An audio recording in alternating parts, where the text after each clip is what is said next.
કાકા શું નામ તમારું? ગિરિરાજસિંહ જાડેજા. શું આખો બનાવ બન્યો હતો ને તમને?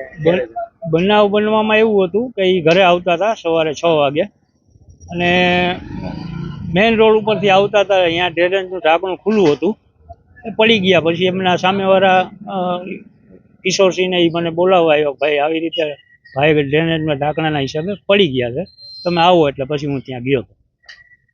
પછી તમે ક્યાં લઈ ગયા? શું કરવા? પેલા તો એવું હતું કે ભાઈ પડી ગયા, લાગ્યું એટલે અમને તો એમ હોય કે ભાઈ હાડકાના વિભાગમાં દેખાડી આવી, એટલે અમે જીટી સેટે એમને લઈ ગયા હતા સવારે. પછી શું એમને થયું?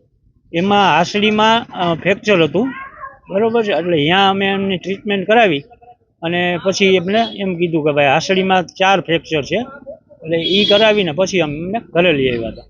કોની બેદરકારી માનો છો? બેદરકારી સાહેબ ઘોર કોર્પોરેશનની બેદરકારી. આ મેઇન રોડનું ઢાંકણું હતું, કોઈ શેરી ગલીનું ઢાંકણું નહોતું કે ભાઈ આ હાલશે ને ચાલશે ને વયું જાય નીકળી જાય. આ કોર્પોરેશનની જ બેદરકારી છે.